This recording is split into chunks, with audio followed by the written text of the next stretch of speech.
Hi, I'm Angeli. I'm going to be reading you this book today. It's called The Mountain Daughter. I hope you enjoy it.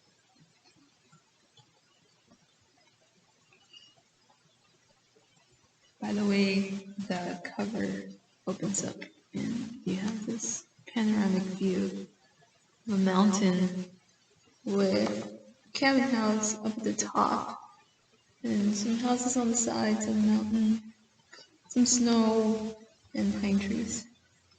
So let's get started here.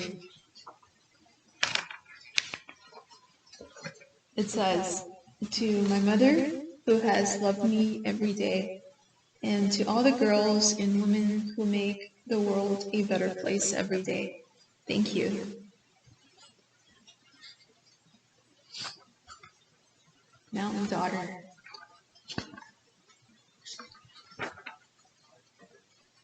There once was a girl named Love who was born on the top of a mountain. The mountaintop was sprinkled with pine trees, covered in a blanket of snow, and resounded with all kinds of creatures.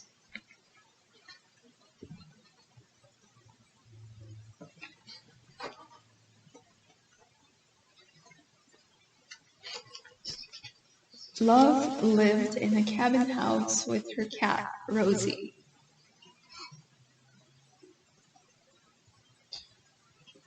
At night, Love and Rosie would go outside to admire the glistening sky.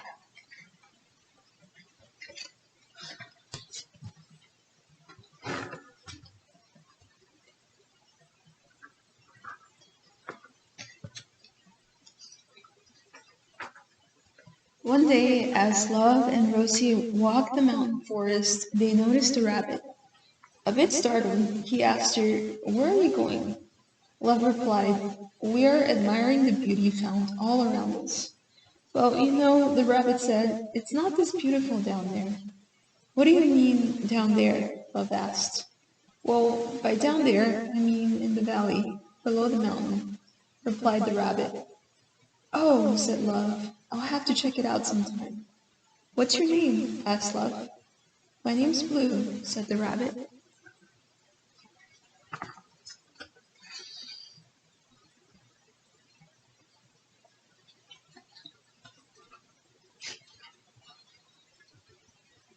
The next day, as Love and Rosie were walking the forest, Love noticed Blue from far away.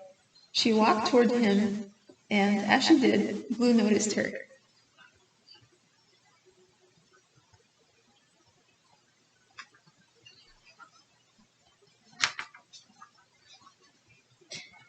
"We're going to go to the valley," exclaimed Love. "Great! May I go with you?" asked Blue. "Sure," replied Love.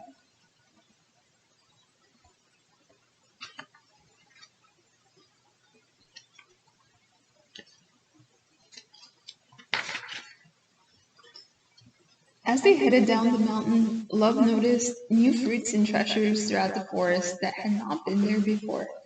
"The forest sure does bear a lot of fruit," said Love. "Yes," replied Blue, "and it is especially fruitful when someone travels to the valley down there."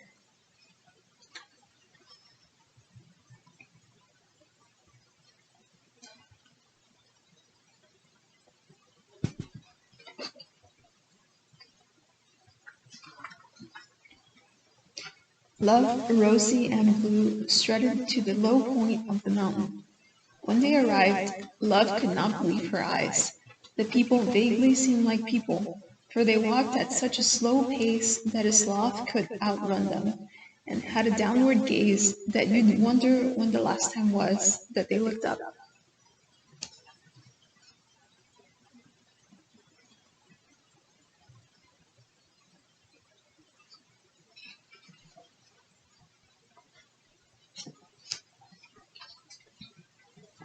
Love, Rosie, and Blue walked along the village, and as they did, they noticed that many of the villagers did not have much food.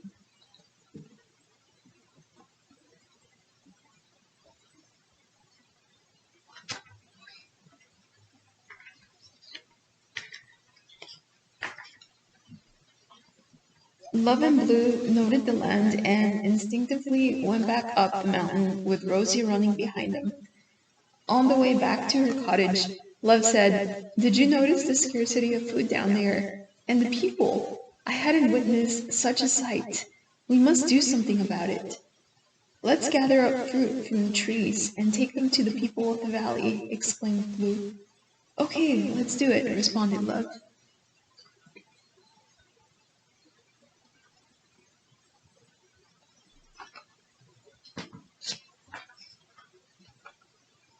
Love and Blue grabbed sackcloth and went to the forest to pick fruit from the trees. Among various trees they went, finding all sorts of fruit: blueberries, mulberries, juniper berries, raspberries, apples, and more. And they filled sackcloth until it was scorched. Once the sackcloth bags were full, Love, Rosie, and Blue went back to the bottom of the mountain.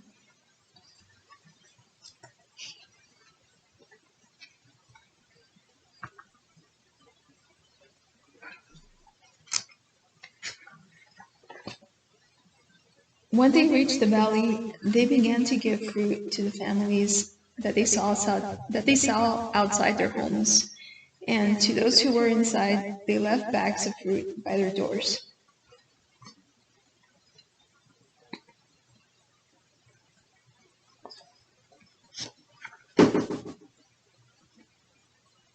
As they passed out the fruit, the people's eyes began to shine, and their smiles began to form. Where once there were sad eyes and downcast faces, now there were sparkling eyes and happiness.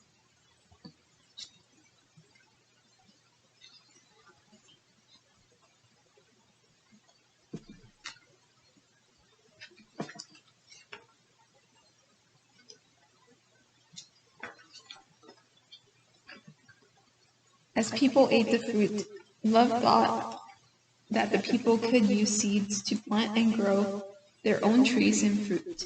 She shared this idea with the people in the village, and they were delighted in it.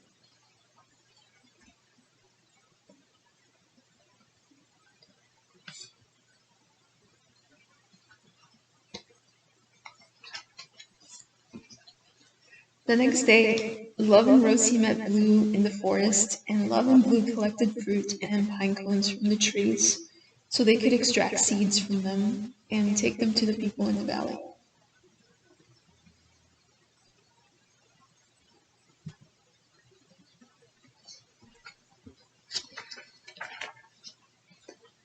They then went to the valley and they helped the people prepare the ground so they could plant the seeds. They dug grooves into the ground, mended the dirt, placed fertilizer, placed the seeds in the ground, and covered them up with dirt and soil. They did this until sundown. Love then taught the people how to care for the seeds, seedlings, and the plants once they grew, so they would always have something to eat. The people were so grateful that they named Love Mountain Daughter.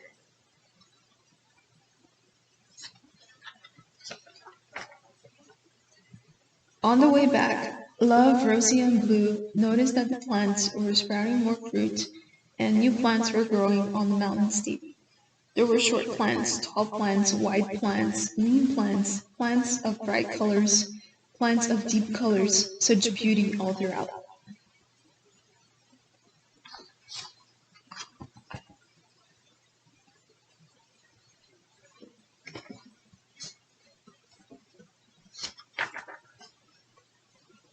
Once they reached Love's cabin house, they said goodnight to each other. "Good night, Blue," Love said. "Good night, Love," responded Blue.